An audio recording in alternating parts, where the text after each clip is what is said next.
right. I think, yeah, we are officially on. Great. Awesome. So we have with us Gerry Dworkin. Gerry is the CEO of Lifesaving Resources. He's an aquatic expert. He focuses on training other water safety professionals and ice rescue, and he's got a water safety academy. He's been a EMS and firefighter for I don't know, just a cup of coffee, a little while. And I met him through the National Drowning Prevention Alliance and some of the other water safety work we do. And Gerry is an all-around fantastic dude, and I wanted to get him on because I know he's not only a great person, but super interesting, and his story is really unique. And I don't know enough of it, honestly. So I was curious myself to hear kind of the origin story of Gerry and where he came from and kind of the whole deal. So did I miss anything? Did I get it? Pretty clear. That summed it up briefly. Yep. Awesome. And so this is our second one, like I was telling you a minute ago. So it's really exciting. This is our first time using this setup. So if I screw this up somehow, that's why. But yeah, so right off the bat, why don't you go ahead and explain your literally your origin story? If you were a superhero and you had an origin story, how does yours begin and how does it go? Well, during high school and college, I worked as a lifeguard and pool manager. Mm-hmm. And while in college, I also became a volunteer firefighter. And when I graduated college, I became an EMT. Okay. And what made you want to do that? I don't know. Okay. I don't know. But between the lifeguarding and the firefighter and the EMT, it was a pretty good start to where I am today. And sure. When I graduated college, my first job was with the American Red Cross, and I worked for them for 14 years. My first job was covering New York, New Jersey, and Pennsylvania as a field representative, training and supervising instructors, instructor trainers in first aid and water safety and CPR. My second job, I went to Westchester County, New York for 7 years, and then Houston for 5 years, and then up to national headquarters for a year and a half. And then I decided I wanted to write my own curriculums and do my own thing. So we started Lifesaving Resources. When was that? That was in 1985, I believe. Okay. So up until then, you'd been doing just EMS and firefighter and EMS firefighter and Red Cross. And right. I maintained my EMT. I was also an EMT instructor in New York and Houston and so forth. And when we relocated to Virginia, I also became a career firefighter at that time with the Fairfax County Fire and Rescue Department. And then in 97, I believe, we relocated to New Hampshire with the company. And I became a firefighter for the Harrisville, New Hampshire Fire Department. Okay. And then we relocated to Kennebunkport 7 years ago. And now I'm a firefighter with Kennebunkport and an EMT with the Kennebunkport EMS system. Is that still in the same state? I'm in Maine now. Man, you move a lot. Yeah. Oh yeah. Well, one step ahead of the law. Is that so? But we're hoping George Bush will be back up here in a couple weeks, and we always enjoy seeing the Bush family around here. Does he live up there? Oh yeah. He typically comes up here from mid-April until mid-October, and as soon as his wife passed away, he went into the hospital, and he keeps saying, I can't wait to get out and get back up to Kennebunkport. So we're hoping he makes it up here. That's fantastic. So you started Lifesaving Resources in 1980? 85. 85. Yeah. That's not to date both of us here, but I was 3 years old then. That's exciting. I was 4. Yeah, very perfect. Exactly. You look at So, you started in 1985, and I mean, I imagine, so you started it to write curriculum, right? Well, our mission has always been to mitigate drowning and aquatic injuries, and our company is dedicated to drowning and aquatic injury prevention and emergency management. And in that regard, we develop curriculums and conduct this training both nationally and internationally. And then I regularly consult as a forensics expert in drowning and aquatic injury cases. Okay. So what change has the company made from 1985 to now? Is it still the same basic premise, or has it evolved? It has evolved. We started as also a distributor for rescue products and such, training products. but it was more of a distraction from what we wanted to do, which was focus on consulting and training and so forth. Mm-hmm. So we've eliminated all products many years ago, and we're able to focus exactly on what we intended to do, which was drowning prevention and training programs and consulting services. So now we spend a lot of time training firefighters, law enforcement, EMS, and water rescue and ice rescue. We also do some lifeguard training and such. I've got speaking engagements all over the country and internationally, and enjoy doing the work we're doing as a forensics expert in drowning aquatic injury cases. So when someone hires you for a speaking engagement, what are they bringing you on to talk about? Well, for instance, I've done a lot of work for the Club Managers Association of America. In fact, I'm heading down our Train the Trainer Academy in water rescue is the 17th through the 20th. As soon as we finish on the 20th, I jump a flight to Atlanta, and I'm speaking at the Georgia chapter of the Club Managers on the next day, and basically talking about the prevention, the recognition, management of drowning and aquatic injuries. Gotcha. So that's general water safety info, not necessarily specific to ice water, right? Correct. Correct. So what is it? I mean, obviously you don't want to give your whole talk here, but what is the kind of the 60-second synopsis of what you tell people in those talks? Well, these people are all the club managers of the country clubs and so forth throughout Georgia. Mm-hmm. So my focus will be on the need to basically hire qualified lifeguard personnel by screening them, checking their credentials and so forth, and then providing site-specific pre-service and in-service training to be sure they're qualified to work at their facilities. And then basically I advocate the need for them to conduct a threat assessment, determine the hazards and the risks that exist, remove or warn of the hazards, prohibit or safeguard the risks, determine the level of operational capability that's required of their personnel, and then basically, in a nutshell, they need to train for, plan for, and acquire the resources necessary to deal with the incidents that may occur. Got it. So you mentioned before we got started that hopefully you didn't get an actual fire call while we're on the call here. So, and I was surprised that you're still an active EMS and firefighter. I am. I've been an EMT now for 45 years. That's amazing. My EMT was supposed to expire in March, and I decided in October that I would renew it one more time. So between October and January, basically, I was able to accumulate all the CEH hours required to be recertified. That's impressive. So, but this is my last time as an EMT. How long I'll continue as a firefighter depends on how long I can crawl on the floor without passing out with air pack on and 200 pounds worth of gear on my back. So how long will it last? How long does your certification last?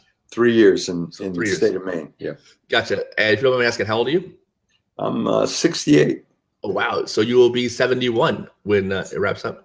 Yeah, but that's fantastic, and the fact that you can still do it is amazing. You know, not that 68 is all that old, but you know, I know guys that are younger than you who couldn't even begin to do that. You know, well, in October, I decided, or November, I decided I'm going to try to fly down a set of stairs carrying 6-foot sheets of plexiglass. Oh, geez. And it didn't work, so that put me out of commission for a couple months. But it did allow me to do a lot of my CEH online while I was laying in bed. So that helps. Yeah. So, I mean, if you're still actively working, you said you actually were called for a fire recently, right? I had 2 fire calls yesterday, one structure fire, and I forgot what the second one was, but structure fire. And day before Monday, I worked as EMT for chems. So things get exciting every now and then. So if you don't mind me asking, what is your role on the truck for a fire or an EMT situation? What is your job specifically? Well, as an EMT, it's to provide patient care and support the medic that's on board, also to drive the ambulance. But as a firefighter, it depends. I didn't know if you had a specialization. No.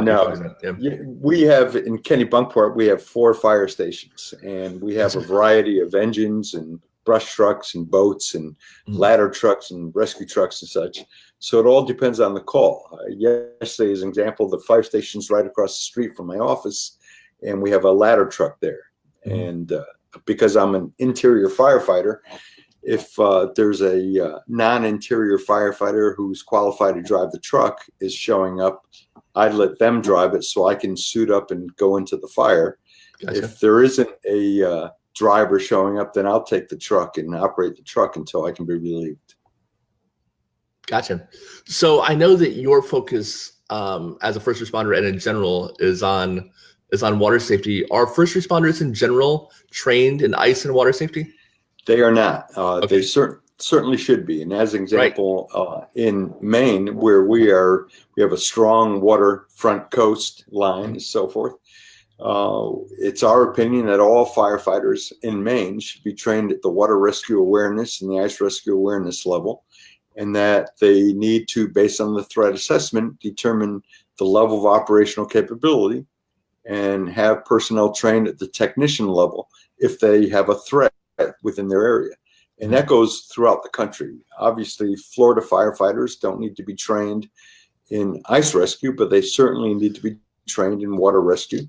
For sure. And, I mean, oceans, pools, Right. So it's our opinion that in water rescue, that every firefighter should be trained at the water rescue awareness level. They need to be provided with some survival skills. And again, if they have water, regardless of the venue within their jurisdiction, they need to have a team trained at the technician level as well. So if they're not providing specific training, a EMT or fire crew, now that comes to a water safety emergency, what do they do? How do they even know to begin? Do they just wing it? I mean, exactly. That's the expectation from the public, that they're going to be able to put on their capes and do all their superhero things. Sure. Yeah. Like they do for fires or all the other things that we, exactly. I received a phone call from a fire chief yesterday. I won't say where, but he stated basically he's been doing this for 32 years. They've never had to put a firefighter in the water, but he thinks it's time that they be trained awareness level. And that for those that were interested, perhaps to go on to the technician level. And I said, basically, you've just jinxed yourself, because you just told me that in 32 years, you've never had to put anybody in the water.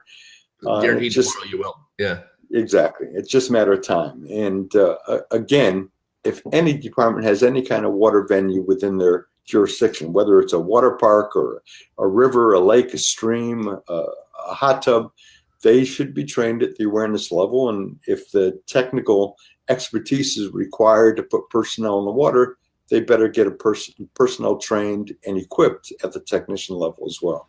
And the money, it's very expensive to do that. And as an example, an ice rescue suit costs approximately $1,000.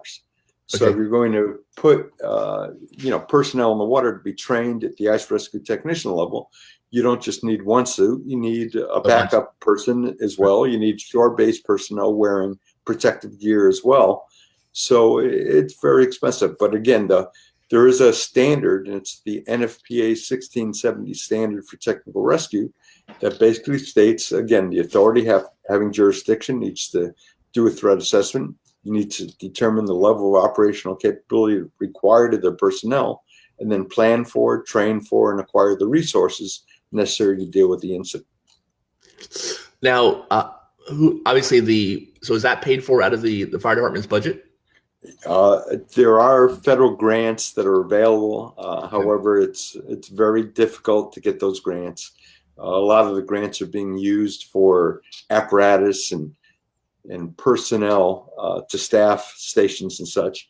Mm-hmm. But as an example, we just did some major training for the state of Vermont, where several departments were able to get state grants just for their personnel to be trained and equipped at the ice rescue and water rescue level. Nice. So you've mentioned, the awareness level, the technician level. What are some of the other levels? Is that where it ends, or does it keep there's three levels: the awareness, the operations, and the technician. Basically, the awareness level is basically just classroom and basic shore-based rescue skills and such.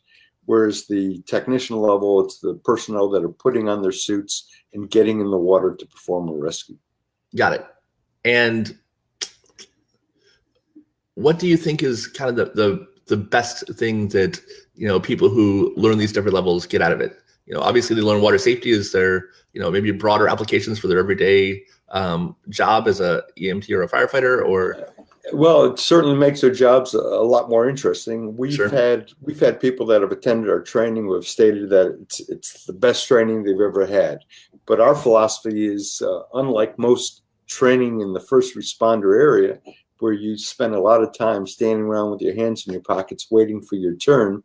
In our training programs, they are constantly and intensively ongoing with their training. And as an example, we have our annual International Water Rescue Trainer Academy coming up this a week from tomorrow. Okay. And it goes Thursday through Sunday. And just as an example, how many years have you had that? This will be our 13th annual. Wow. And you've done it 13 years in a row?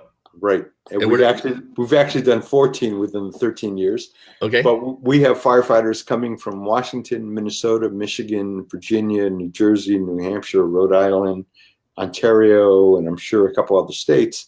But they'll come in. We'll start Wednesday. It's going to be in Maine. It's going to be in Maine. It's actually in Portland, Maine. Okay. We'll have classroom from 3 to 5:30, and then from 6:30 to 10 o'clock at night, Thursday. We spend Friday morning for 3.5 hours in the pool, Friday afternoon for 3.5 hours in the pool. We go to a river for 3 hours Friday night and do night ops. Saturday morning, we're back in the pool for 3.5 hours. So let's break this down a little bit. So you do the first day, you have from you said 6 to 10, right? They're 3 o'clock to 10 o'clock at night. So what are you doing at 9 o'clock at night? Is that actually classes? Is it more of a dinner or? No, it's classroom. We'll take an hour break and we'll feed them. We'll have dinner catered in, but we'll go through classroom and instructional methodology and ropes and knots and such. Are you doing things that need to be done at night? Is that when that's happening? Or is it just you're trying to get the most time as you can out of the Thursday? We're just doing all classroom. Gotcha. Okay. So that Friday we can spend the time in the pool, Friday morning, Friday afternoon, Friday in the river. So what are you doing in the pool? Basically learning basic skills, spinal injury management. We'll be testing their swimming capabilities, types and uses of PFDs, swimming rescues. Explain to folks what a PFD is. Personal flotation device, life jacket. But for first responders, we use a special type of PFD. Okay. And it's a type 5 vest. It provides anywhere from 25 to 30 pounds buoyancy, but it also has a harness on it so that these firefighters can be tethered to their boat or tethered from shore. They can go out and do a swimming rescue, and once they grab the victim, because they're tethered, they can be pulled back into shore or back to a boat and such. But we'll do night ops Friday night in the Presumpscot River in Westbrook, Maine. Okay. And then we'll. And what does that look like? Well, basically, we're operating under flashlights and chemical lights. Okay. Performing spinal injury and moving water. We're doing shore-based rescues, again, moving water, so that unlike in a pool where you have a victim floating in the water and you throw a line to them, they're floating downstream and you need to throw the line just right in terms of timing to get to them. We'll also be doing swimming rescues where the rescuer is tethered to shore, and as the victim's floating downstream, the rescuer from shore needs to time his entry into the water just right and swim upstream, basically grab the victim into a bear hug, and then they're tethered downstream and rescued from there. And hopefully nobody gets by us. So we'll do that Friday night, and then Saturday afternoon we're going to do. So do you use a real person? Do you use like a dummy? Oh yeah. Oh yeah. We'll have. Do you float by yourself? How does it? Oh yeah. We'll have 18 people out there training, of which 9 people will be serving as rescues from shore, and 9 people will be floating downstream one at a time. Gotcha. So, but it's again labor intensive. You'd have an upstream victim entering the water. You'd have a downstream rescue with a throw bag. You have a downstream safety person in case that victim got away. So we've got all kinds of redundancy built into this in terms of safeguards. We've never had a significant injury during a class, and hopefully that will continue. Knock on every wood you can. Yeah. Knock on wood. And then Saturday afternoon, we're going to be in the ocean venue. Okay. And actually, after the pool session Saturday morning, they'll come to Kennebunkport at that point. They're going to have lunch at a resort, and then we're going to inflate 4 boats and send them upstream in the river out to the ocean, and then they'll have to land in the waves on the beach without capsizing. Wow. And then from the ocean, we'll have a series of rescues in the surf conditions. And then we finished that day, that ocean session, by putting You mind describing that a little more? I mean, what's that actually? Sure. I want to get into it because it's super interesting, you know, and I'm a detailed person. So, you know, I think it doesn't do it justice just to say that you're doing, you know, ocean rescue training. I think people can, you know, maybe get the idea, but I know that, you know, to rescue someone in an ocean from a vessel that's, you know, floating, that you've blown up essentially, you know, is a complicated and really, one might say, exciting endeavor, you know? Well, what they'll be doing in the ocean, basically, prior to hitting the ocean environment, we will have a river session, we'll have 3 pool sessions, and they're basically going to take all the skills and principles that they learned in those venues and apply them to the ocean session. Is that because the ocean is the most difficult of the 3? No, not necessarily. But now we've got wave that we haven't had before, and you're trying to immobilize a victim while you've got wave action. So it's critical that the rescuer who's taking C-spine control, as an example, has his back to the waves so that he can be protecting the airway of the victim as the waves wash over him. Right. But one of the last evolutions we'll be doing at the ocean is we'll take a mannequin, we're going to throw him over the jetty, and the rescuers will be faced with accessing the victim, immobilizing the victim, and then extricating the victim either up the rocks or onto a boat in order to extricate the victim and get him to EMS. So they'll be doing scenario-based sessions like that. One of the things that we do, one of the first things we do after we land the boats is a jetty jump, in which it'll be high tide at that point. We plan the session around when high tide is going to be, but they'll actually be jumping from the top of the jetty into the ocean, trying to catch the wave as best they can. But it's always a very exciting situation. And many of the students have never even seen the ocean before. Again, we've got people coming from Minnesota and Michigan and so forth, and they've never seen the ocean. So this will be interesting for them. A couple of years ago, we had some people from South Carolina.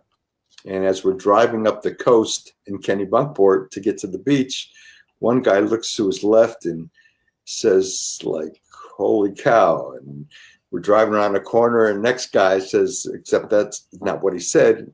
The next one repeats himself. And I came around the corner and saw the waves, and I said the same thing. And they said, you know, it doesn't give us a lot of faith and confidence when the instructor says that too.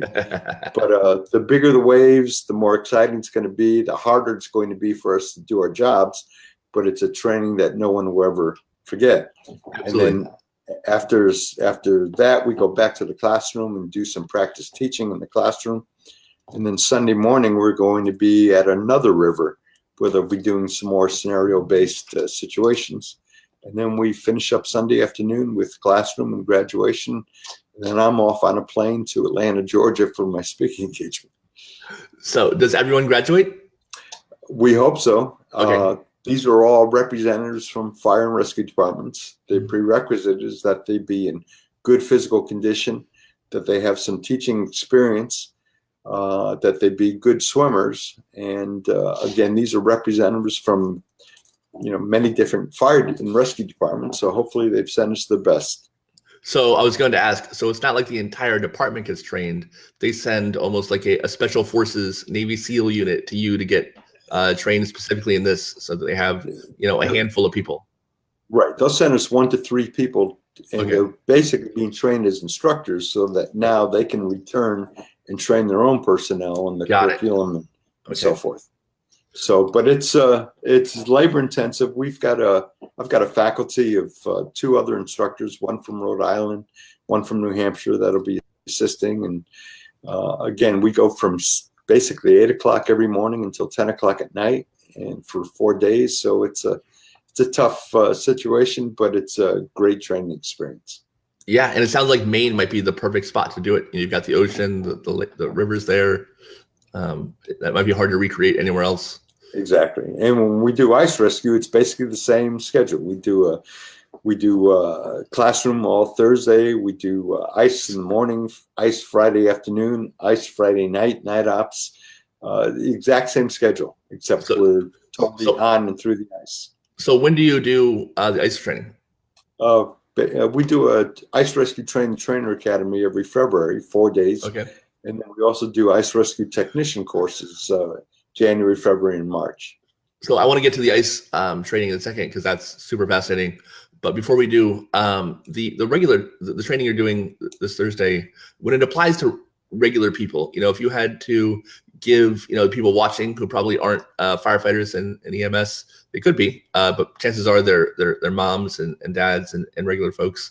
What advice would you give somebody who is, who sees someone drowning and they need to get them out? I would say go, we'll say in a pool first and then a river and an ocean. What would you do? Well, it doesn't matter what venue it is. Okay. We want them, number one, to be safe. If there's one victim, we don't want it to expand to 2 or multiple victims. Sure. So we want them to, number one, call 911 with the expectation that hopefully the fire and rescue personnel and police officers that are responding are trained and equipped. And secondly, while they're waiting for rescue to arrive, they can attempt to perform a shore-based or boat-based rescue. And by that, we mean that they can extend their reach, throw something to the victim, extend something to the victim, but don't go in the water unless they're trained and equipped to do so. Gotcha. Yeah. And that applies obviously to all kinds. So correct. And as far as ice, what we advocate is that people need to, our philosophy is that no ice should ever be considered as safe ice. And with that in mind, if you're going out onto the ice, you should carry a P-less plastic whistle to alert people if there's an emergency. So what do you mean by a P-list? What does that mean? There are some whistles that are metal. If you put a metal whistle in your mouth during the winter time, it may be there until spring. But by P-less, we mean that some whistles have a P inside, a cork P that needs to vibrate to produce a sound.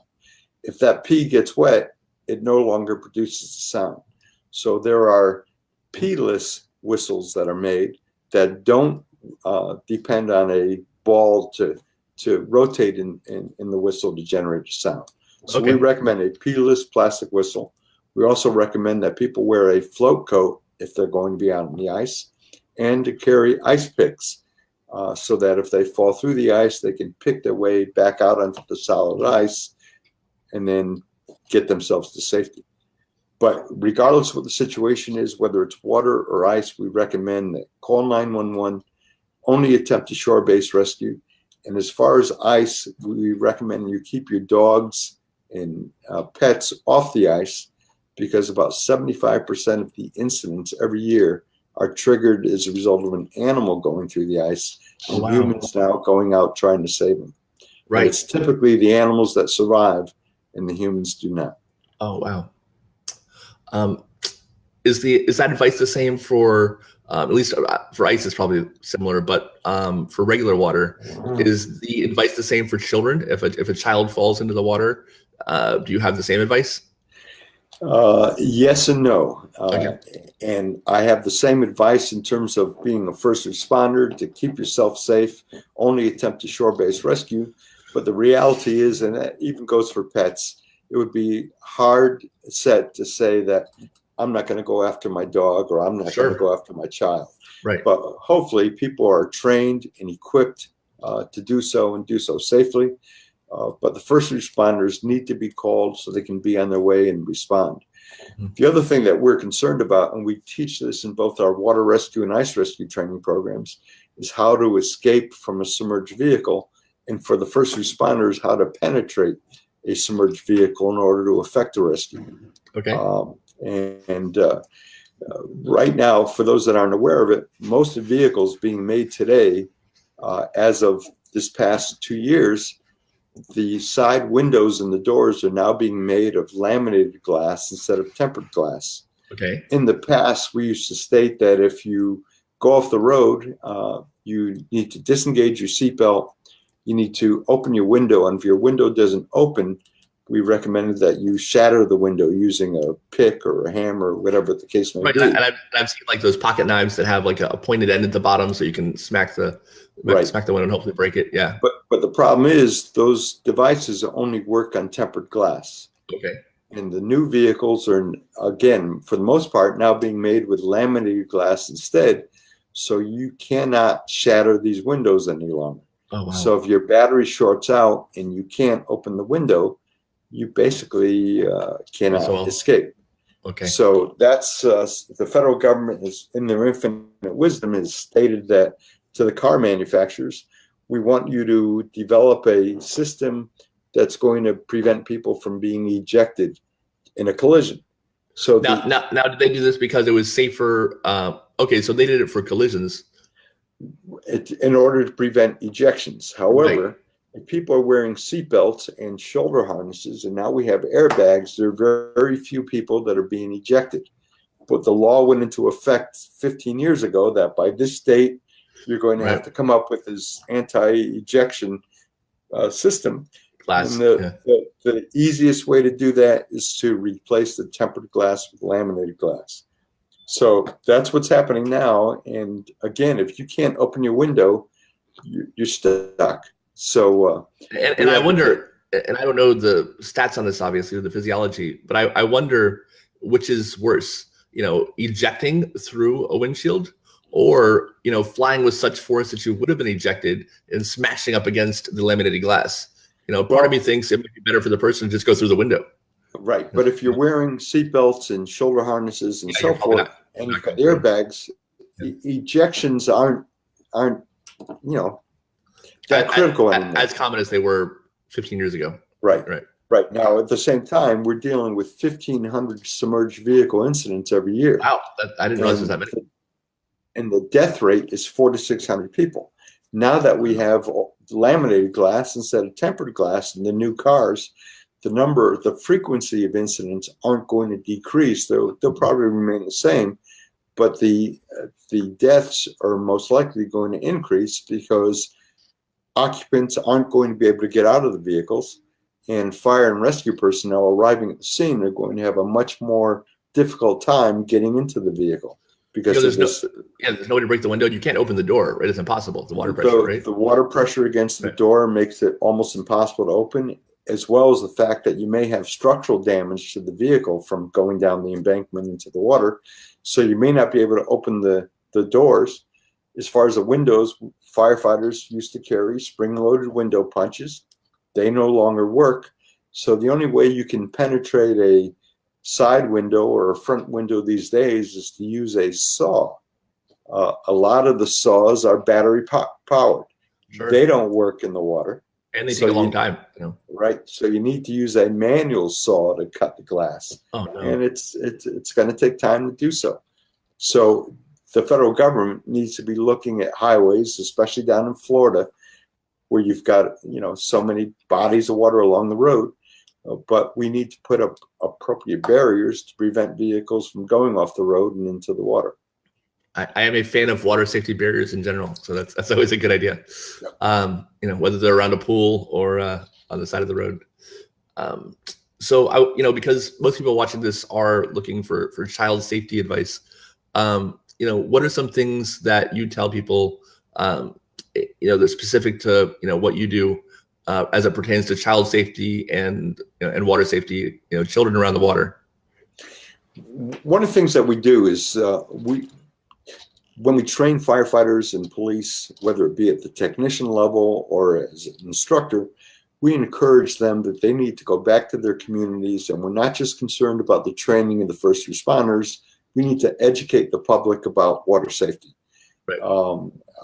As an example, we know that there's a great frequency of bathtub drownings. Right. So we want to educate the firefighters and police officers about the fact that we need to educate the people about the need for barriers around pools, the need for layers of protection in order to prevent unauthorized access into the water. We need to educate parents about never leaving children unattended in bathtubs. In fact, the American Academy of Pediatrics advocates that only a mature 4-year-old, or even better, a 6-year-old, should not be left unattended in a bathtub. And most of the public doesn't know that. So we're trying to educate the police and firefighters and EMS to not only train their own personnel, but to educate the public about general water safety practices. One of the things that I do as an forensics expert in drowning aquatic injury cases, I look at every incident in terms of what could have been done to prevent the incident, how quickly the incident or its potential was recognized, and how effectively the incident or its potential was managed. And unfortunately, I have so many cases where, because the layers of protection weren't there, a child was able to get an unauthorized access into the water. And that means pool safety fences, it means supervision, it means doors and windows that are locked and out of reach of young children. It means pool alarms and such, but we need to be sure that the layers of protection are adequate in order to prevent children from getting to the pool during a lapse or lack in adult supervision. And especially because we all know, adult supervision can and does fail. Right. The majority of drownings happen when a parent was supposed to be supervising. We're all human. People have multiple children. It's a tough thing to watch a very mobile toddler 24 hours a day. And you and I happen to know an individual who recently lost a child and has another one that's significantly injured as a result. Sure. But this was a case where 2 kids they got up in the morning, the mother gave them their bottles, she put them back into their crib like she always does. She fell asleep. Parents do that. And these kids who had never climbed out of their crib before were able to get out of the crib. They were able to get out into the pool area because the door wasn't latched properly. And it wasn't their fault. It was because of a problem in the door. And they were able to access the water, and one child drowned, the other one was severely injured. Yeah, and he probably has, I would say he does have, permanent, lifelong, mental and physical disabilities, right, as a result of that. And this was a lapse in adult supervision, and every parent has experienced what I call a "Where's Johnny" episode. Right. The child is with you, and all of a sudden you turn around and the child is gone. And that's why these layers of protection need to be there, so that in the event of a lapse in adult supervision, the child can't get access into the water. Yeah, it's funny. I've told this story, probably, 3 times in the last couple of days. But every parent has a story that's funny in hindsight about their child, covering themselves in peanut butter or drawing all over a wall. And I always use that example as one that if they had chosen to get to the pool and you didn't have some kind of pool fence, they would have ended up in the pool. Thankfully Exactly. they just decided to go for the peanut butter, but that you just got lucky in that scenario. Right. And unfortunately, I have had in excess of 350 cases that I've consulted on. And, the majority of these are young children, and the majority of these have occurred during a lapse in adult supervision. And it's because the layers of protection weren't there, or the child was able to breach a fence or a gate or whatever. Mm-hmm. So we need to be sure that there are child safety fences and gates and latches on windows and doors that are self-closing and self-latching and such. So I wanted to mention, I'm not sure if she's still watching, but Marie Blizzard, are you know her? No. Marie Blizzard, well, she knows you. Okay. She says that Gerry is very dedicated to his work, and she has learned a lot from you. So go ahead. Okay. That's fantastic. So the training you offer, what are some avenues that, public and safety, the public safety and rescue agencies can get the sort of training you've talked about? The American Red Cross offers training programs. The YMCA does. The National Drowning Prevention Alliance has a great deal of information on their website. But there's a lot of information that's available through the Consumer Product Safety Commission. And if you go to cpsc.gov and put it in the search for swimming pools, there's all kinds of information that's available. Mm-hmm. But we also ask for the pediatricians to be involved as well. And that means that if a pediatrician is meeting with a family and the family says we have a pool, you ask, is there a child safety fence and gate around the pool? Are the windows and doors latched and locked appropriately? Are there window alarms and pool alarms and so forth that are in place? So the pediatricians can help a lot in this case. Sure. At the same time, there are other avenues as well, child birth classes and so forth. Swimming and water safety should definitely be a part of that, so that we can prevent these tragic incidents from occurring in the first place. So you mentioned you do a lot of consultation work too on drowning cases, legal and otherwise, right? Right. So tell me something about that work. Well, I've got a case right now as an example in California, and I can't go into too many details, but this was a case where a school outing, a tragic incident in which a 13-year-old got into water over his head, struggles at the surface of the water for 20 seconds, and submerges. There are lifeguards present. In fact, there are like 9 lifeguards present. The child is underwater for 2 minutes and nobody observes him. Finally, he's brought to the surface, and there's a very good chance that this child could have been successfully resuscitated had the guards acted appropriately. However, for the next 7 minutes, this child was floated around in the water with a backboard, thinking that this was a diving accident. No one checked his breathing. No one checked his cardiac stat. So he's finally brought out of the water after 9 minutes without breathing and without pulse. And it's a very tragic incident. And again, had the lifeguards been appropriately positioned, appropriately trained, had appropriate supervision gone on with the supervisors, this incident should have been recognized at its onset before the submersion even occurred, or once the submersion did occur, appropriate intervention to get the child out of the water and begin effective resuscitation efforts. And we'd have an entirely different outcome today. To think that, literally education would have made the difference between someone, being okay or not okay is, it's frustrating and it's heartbreaking and, it's sad. And this was a situation where the child was in the middle of the pool. There's no way this could have been even considered to be a diving accident. Right. Yet it was treated as that, and no one assesses his breathing or cardiac rhythm. So it's just a tragic incident. And I've got, so many similar cases like that. I had another case in California where, and it's in fact it's on our website at lifesaving.com. But a 4-year-old was at camp for the first day. We have a video of the counselor throwing the child up and catching him in his arms 12 times. And then on the 12th time, the counselor lets the kid go. The kid's 48 inches tall. He's let go in 4.5 feet of water. And with 2 lifeguards present and the child struggling in the water, and then floats at the surface of the water for 8 minutes, and nobody sees him, not the 2 counselors, not the 4 counselors that were there, and not the 2 lifeguards. Nobody saw this kid, and he's floating in the water for 8 minutes, undetected by anyone. Wow. And had the lifeguards been strategically positioned and vigilant in their duties, the distress should have been recognized within 20 seconds. Yeah, that's amazing. Each one of my cases is more tragic than the next.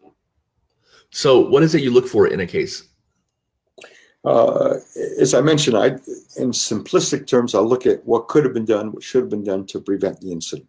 That means that there should have been barriers, there should have been vigilant and strategically positioned lifeguards who were qualified, not just certified, and that these lifeguards were scanning in a appropriate and effective method and so forth.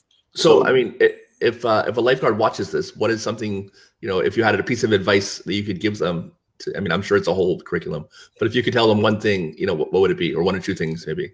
Well, unfortunately, lifeguards being trained today, and they're taught CPR, and they're taught that CPR saves lives. Mm-hmm. Well, first and foremost, CPR doesn't save lives. No, not drowning saves lives. That's the only thing CPR does is sustains the victim in this gray area between clinical and biological death until we can intervene with advanced life support, get them to a hospital and so forth. So CPR doesn't save lives. That being said, lifeguards need to realize that you don't have any second chances. Your job is to prevent this incident from occurring. If you can't prevent it, as soon as the incident occurs, you need to be vigilant and strategically positioned so you can recognize it at its onset and then intervene appropriately and deal with the incident before we have a deterioration into cardiac arrest. And we know that a drowning victim typically will struggle at the surface of the water for 20 to 60 seconds. So let's talk about that real quick, because I know from doing this for a long time that drowning doesn't look like drowning. Mario Vitone put out that famous article that has been spread throughout the world now, but unfortunately, most people still don't know that drowning doesn't look like what we see on television. That it's not people thrashing about, it's not arms in there, there's no yelling. So just real quick, do you want to explain to people what to look for in a drowning victim? What does somebody look like when they're drowning? Well, basically, the first indication is that the victim typically will go vertical. That they may have started in a horizontal position, but now they go vertical. Their legs are ineffective in their kicking, and all the action basically is of their arms, and the arms are typically going out laterally. So the first thing to look for is somebody going from a horizontal to a vertical position in the water. They look like they're playing in the water, when in reality they're engaged in a life and death struggle, and they're only able to sustain themselves for 20 to 60 seconds. They can't call out for help because their priorities get air in, not verbalize anything out. And that's not a decision. They're physiologically unable to call out for help. Their body won't let them yell out. That's correct. And at the same time, during the struggling process, they may be aspirating water into their airway, which triggers what's referred to as a laryngeal spasm. And it's a reflex spasm of the airway that shuts down and prevents water from going into the lungs.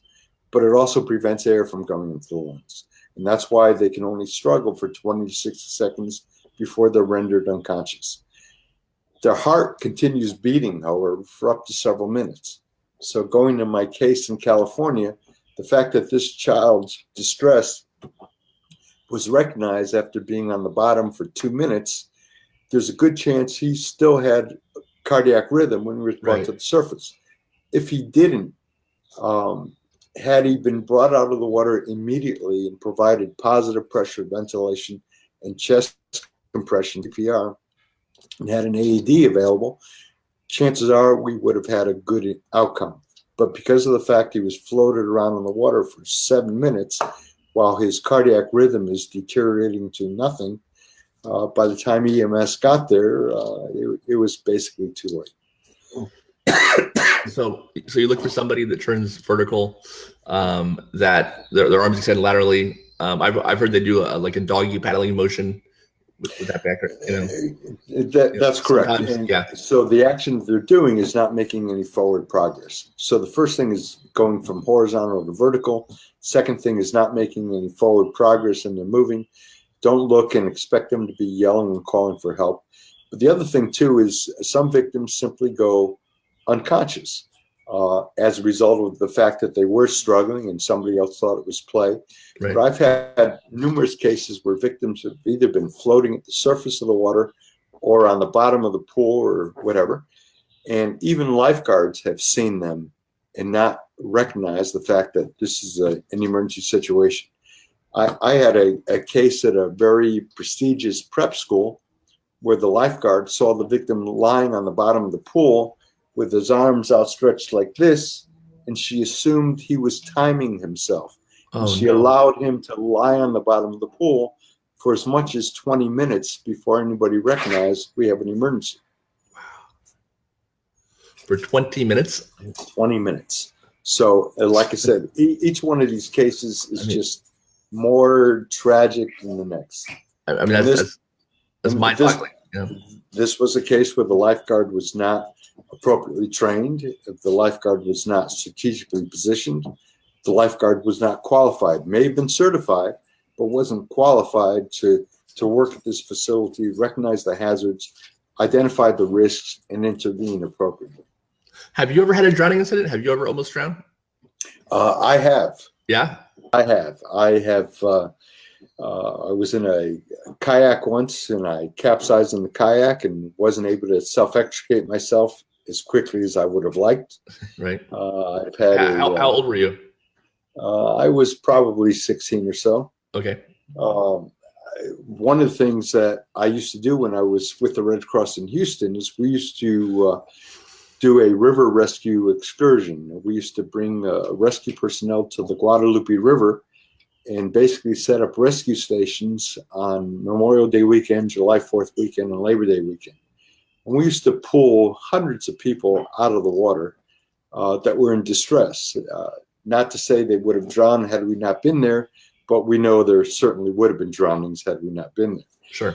But one weekend we had some bad weather, so we thought we would put ourselves in the same predicament that we were pulling people out from. Mm-hmm. And one of them was what you call a low-head dam.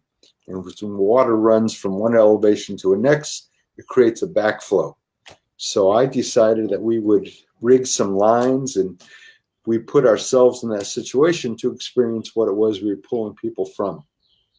And I put myself in, and I was getting recirculated. I got sucked down and spit out and dragged back to the face of the dam, and sucked down and spit out and dragged back. And each time I tapped my head on, saying I'm okay. Mm-hmm. And about the fourth or fifth time that I got sucked down. So is that the safe signal? You tap your head so people know you're okay? Tap your head, and okay. people on shore would do the same thing. They'd ask you, "You okay?" And if you do that back. But anyway, the fourth or fifth time I got sucked down, I got snagged on something underneath. And had I not had a knife with me to cut myself free, I'd probably still be there. Right. They would have assumed you're still okay, like you were the other 4 times. Yep. And that would have been it. Wow. So good thing you had the knife. You literally cut yourself free? I cut myself free. And that's why we advocate that rescue personnel always carry a knife on them. Yeah. In fact, we recommend 2 knives. One knife attached to your life jacket, and one knife attached to the opposite side of your body down by your ankle, so that if you can't get to one, you can get to another. Sure. So, and that's the other thing. We talk about the fact that fire and rescue personnel not only need to be trained, but they need to be adequately equipped as well. Absolutely. Yeah. I mean, if you hadn't had that knife, you would have been stuck.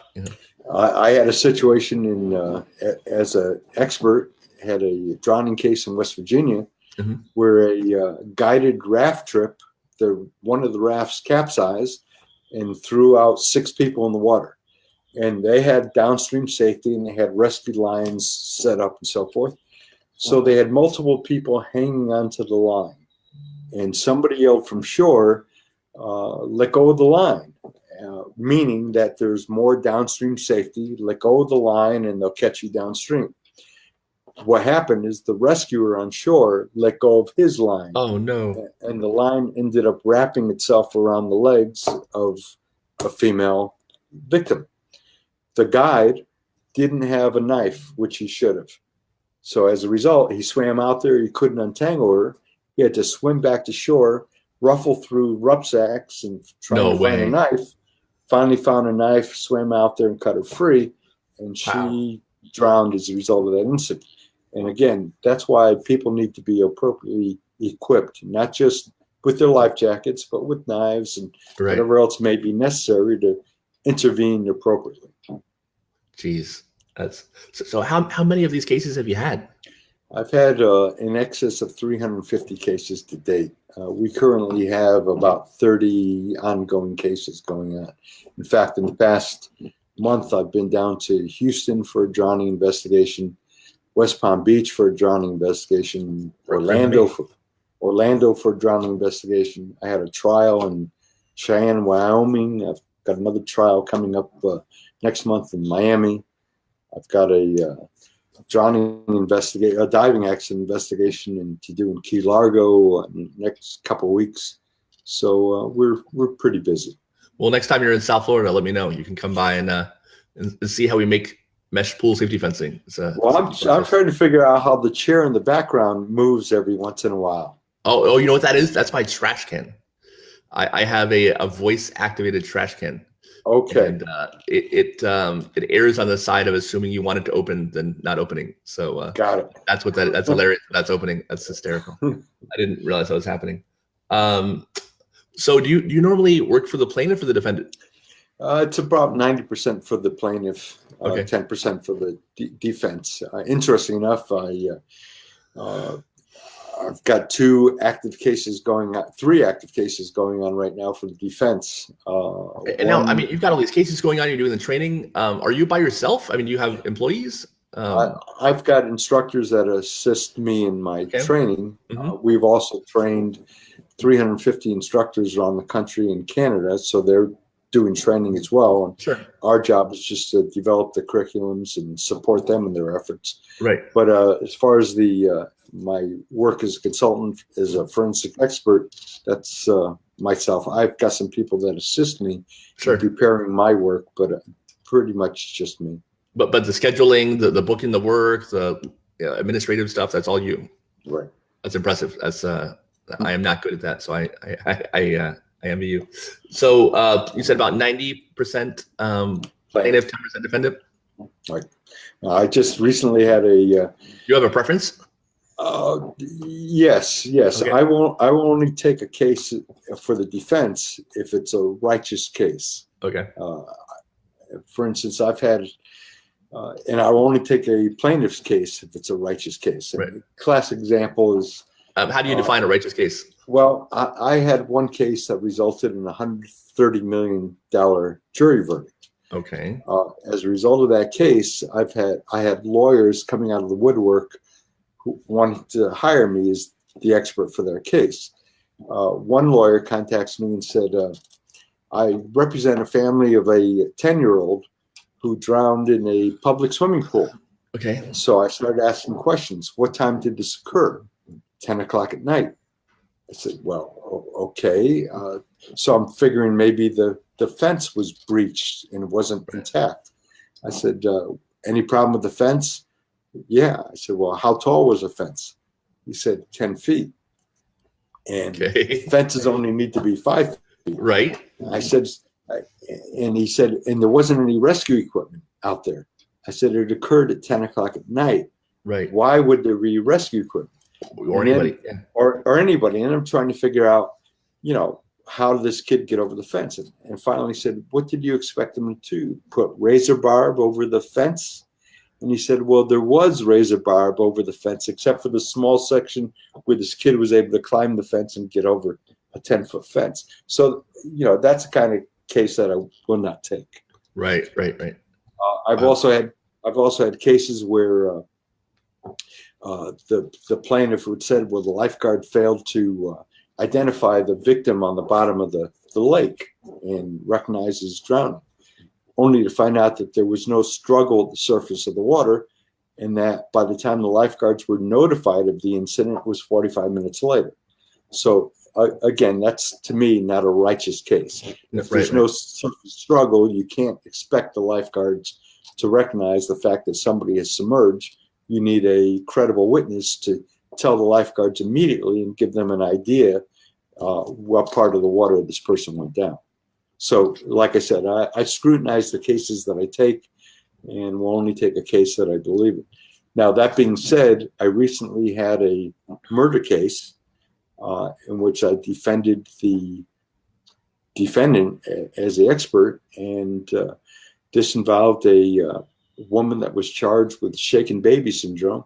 Oh, wow. Only to find out that the child, upon autopsy, there was indications of water inhalation.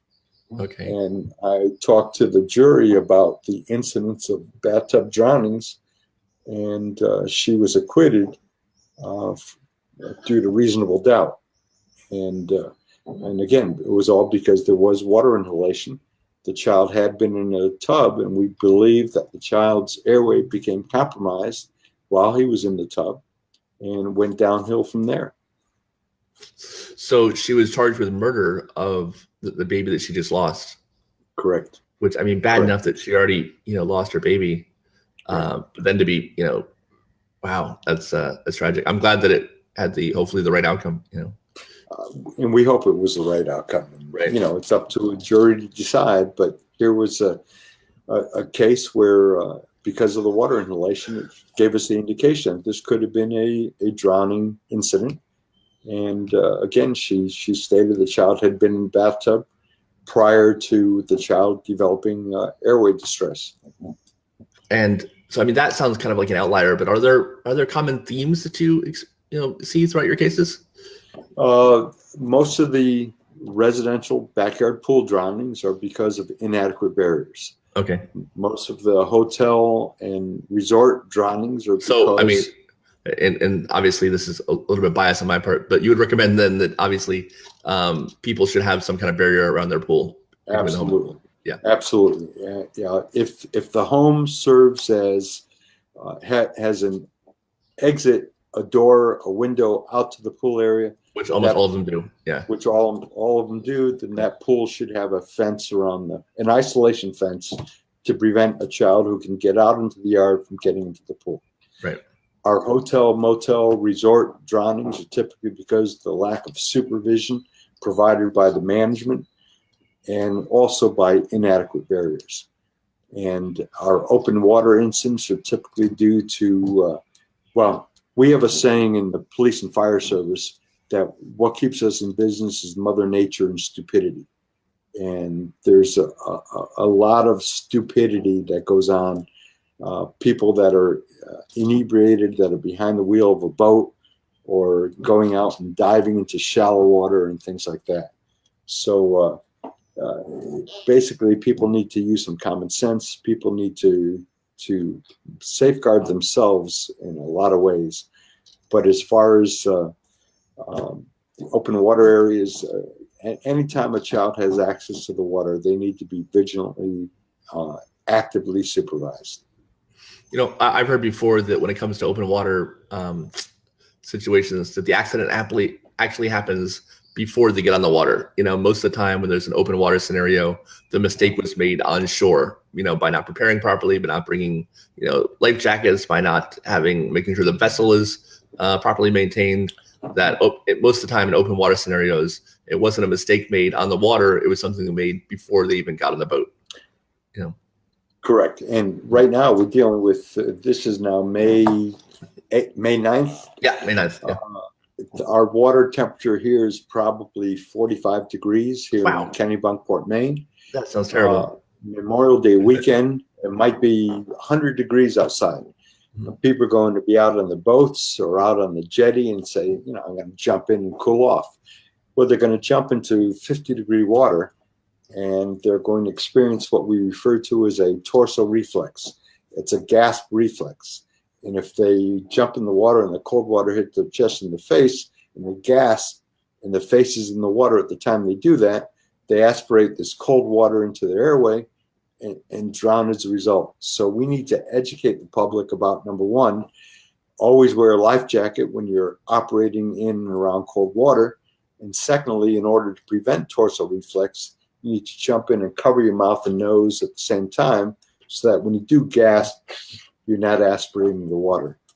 And everyone's experienced this torso reflex. If you've ever gone into any cold body of water, the first thing you do is you go, because you're so shocked by how cold it is. Exactly. But and so, just as we speak, we just got a call for an emergency medical incident. Okay. So I don't need to go just yet, but all right. We're waiting here. That's interesting stuff. So we're talking about cold water, and then we'll wrap this up real quick, just in case something happens. So we talked a little bit about your ice training, but we didn't get too far into it. You want to go over that a little bit, and then we can call it? Well, what we do with the ice rescue training is our curriculum basically is we give them a 2.5-hour classroom session, and then we put them out on and through the ice for 2.5 hours, bring them back for lunch, and put them out on and through the ice for another 2.5 hours. I hate cold weather. This sounds like a nightmare to me. Yeah. Well, the suits that they wear right. are designed to keep them warm, afloat, and dry. Okay. And while they're wearing these suits, they actually can't overdress. We advocate that they just wear a long sleeve poly shirt, perhaps a fleece vest, and that's it, and shorts basically underneath. Otherwise, they get too hot. But these suits provide about 32 pounds buoyancy, and it keeps them warm and dry. And at the same time, they're tethered at all times. And we'll put a victim in the water, And their job basically is to give them about 20 different evolutions, starting with no equipment at all, and then using basic elementary equipment, such as a sling or a buoyant sling or a ring buoy or a ladder or a backboard. And we advance throughout the day, more advanced, more technical skills.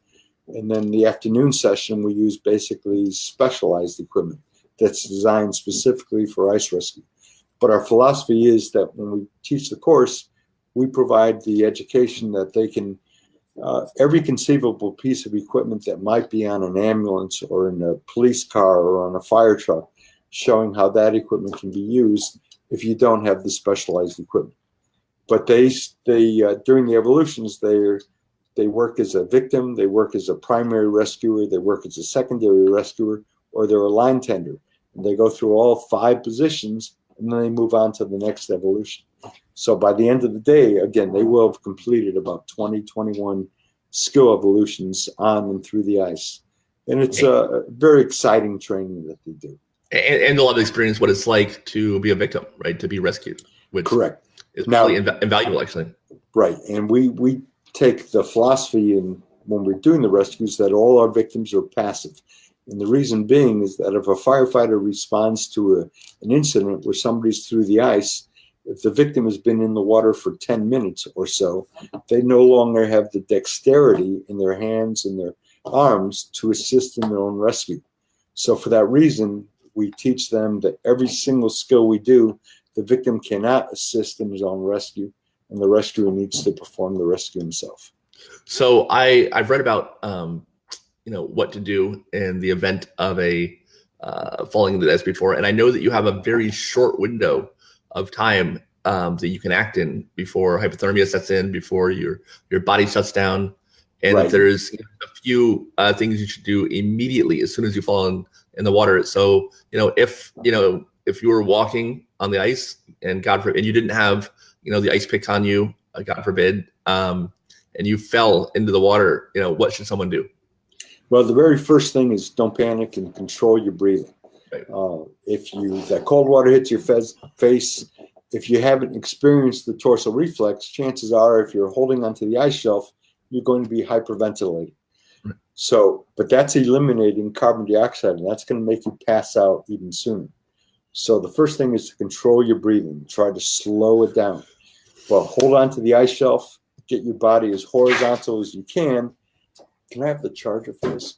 And then swim onto the ice shelf. And once you're on ice, to roll away from the compromised ice so you can basically get to your knees and then make your way back to shore. But where you need to be, basically, if you fell through one section of ice, don't try to get to the other section of ice. You were on safe ice, go back to the same safe ice condition. But the important thing is, as soon as you hit the water, control your breathing, hold on to the ice shelf. You've got about 10 minutes where you can still have the dexterity you need to climb out. So kick your feet and try to swim onto the ice shelf and then roll away from the compromised ice. So there's a technique, right, to climbing out of the ice. So you want to get as much as your upper body on top of the ice as possible. I think you get only 1 or 2 shots at you can only do it 1 or 2 times before you run out of energy and you're going to end up stuck on the side. Well, so you've got ice. I know you want to get your body kind of horizontal, right? Is that right? Right. Get your body horizontal. Kick your feet. Try to swim onto the ice. If you so not yank, but swim. Right. And if you can get your elbows up there, again, use your elbows. And if you have ice picks, you can pick your way out as well. Right. That's why we encourage that everybody carries something like ice picks with you. Yeah, and like you said, you're gonna pass out within a few minutes. So it's important that they get up on the side. So if they don't make it on, God forbid, they go unconscious. But better to go unconscious on the side of the ice than under the water. So right, and if you're stuck in the ice and you can't get out, this sounds a little perhaps barbaric, but we recommend removing your gloves, placing your hands on the ice so your skin will stick to the ice, so that if you are rendered unconscious, you're still at the surface. Wow. Otherwise, if you're unconscious and you can't hold onto the ice shelf, you might slide off. Exactly. But so yeah, actually use your skin to adhere to the ice to keep you on. Correct.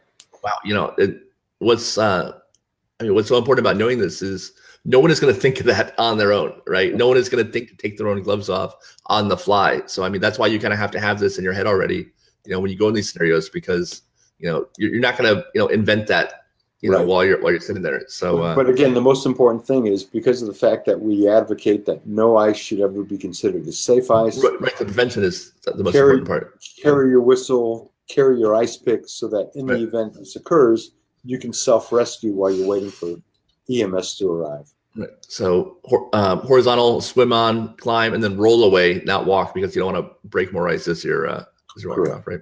Correct. Yeah.